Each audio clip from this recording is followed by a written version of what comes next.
Hello students, today we are going to discuss the another name reaction, that is Schmidt rearrangement. Like the previous reaction Beckmann rearrangement, Schmidt rearrangement में भी rearrangement होगा of alkyl group. The Schmidt rearrangement reaction is an organic reaction used to convert hydrozoic acid and 3H or hydrogen azide to a variety of products using an acid catalyst like HCl or H2SO4. It is named after Carl Friedrich Schmidt 1887 to 1971, who first reported it in 1924 by successfully converting benzophenone to hydrozoic acid, benzophenone and hydrozoic acid to benzanylide. Reaction involved: hydrazoic acid अलग अलग compounds के साथ reaction देता है और सारी reaction शिमिड rearrangement के under में आती है. अगर हाइड्रोजोइक एसिड एल्डिहाइड के साथ रिएक्शन करता है तो नाइट्राइल बनाता है और एमाइड भी बनाता है. विदाउट रीअरेंजमेंट नाइट्राइल देता है और रीअरेंजमेंट के बाद में अमाइड प्रोडक्ट देता है. अल्कोहल्स के साथ इमीन और कार्बोक्सिलिक एसिड्स के साथ अमीन प्रोडक्ट देता है. तीनों प्रोडक्ट्स में डिफरेंस है. कार्बोनिल कंपाउंड्स के रिएक्शन को हम एक मानकर चल सकते हैं क्योंकि नाइट्राइल वाले रिएक्शन में रीअरेंजमेंट नहीं होता है. Now the mechanism of the reaction. इसमें हमने एल्डिहाइड के साथ रिएक्शन शो किया है.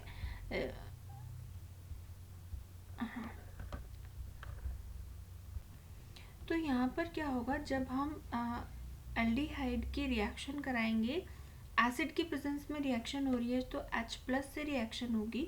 तो जब H प्लस रिएक्शन करेगा कार्बोनिल कार्बन पर तो उसका जो एक पाई बॉन्ड है वो ब्रेक होकर ऑक्सीजन के ऊपर आ जाएगा. चार्ज यानी कि lone pair of electron oxygen की तरफ शिफ्ट हो जाएगा क्योंकि ऑक्सीजन की इलेक्ट्रोनेगेटिविटी कार्बन से ज़्यादा होती है. और जो H प्लस आयन है वो ऑक्सीजन के साथ आकर जुड़ जाएगा और रिएक्शन में हमारा कार्बोकटायन प्रोड्यूस होगा. कार्बोकटायन मतलब कार्बन के ऊपर पॉजिटिव चार्ज आ जाएगा.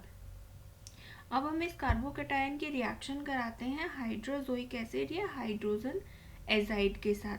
हाइड्रोजन एजाइड का स्ट्रक्चर इस तरीके से होता है कि उसमें नाइट्रोजन के बीच ट्रिपल बॉन्ड होता है और नाइट्रोजन के ऊपर पॉजिटिव चार्ज होता है. क्योंकि नाइट्रोजन की वैलेंसी 3 होती है, यहाँ पर 3 से ज़्यादा है, इसलिए नाइट्रोजन के ऊपर पॉजिटिव चार्ज है.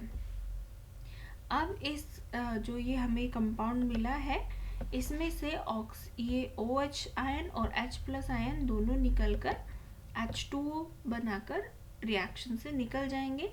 फिर हमें कुछ इस तरीके का प्रोडक्ट मिलेगा जहाँ पर C डबल बॉन्ड N होगा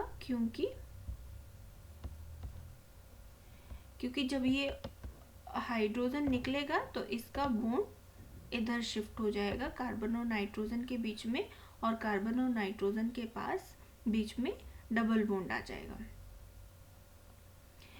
इधर ये दोनों नाइट्रोजन N2 बनाकर यानी कि नाइट्रोजन गैस बनाकर रिएक्शन से निकल जाएंगे और यहीं पर इम्पॉर्टेंट स्टेप है रीअरेंजमेंट का. यहाँ पर क्या होगा कि जो R ग्रुप है एल्काइल ग्रुप है वो मूव होगा. एल्काइल ग्रुप मूव होगा कार्बन से नाइट्रोजन पर 1 to 2 शिफ्टिंग, जैसे कि हमने भी बैकमैन रीअरेंजमेंट में किया था. अगर यहाँ पर हम शिफ्टिंग नहीं करते हैं, इफ़ R मूव्स तो ये वाला प्रोडक्ट बनेगा, इफ़ R डजंट मूव तो हमारा नाइट्राइल प्रोडक्ट बनेगा. तो रीअरेंजमेंट करना है क्योंकि शिमिड रीअरेंजमेंट नाम है रिएक्शन का.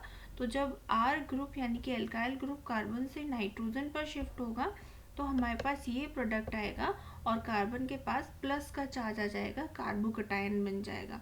अगेन हम रिएक्शन कराएंगे H2O से तो हमें हमारा फाइनल प्रोडक्ट जो अमाइड है वो मिल जाएगा.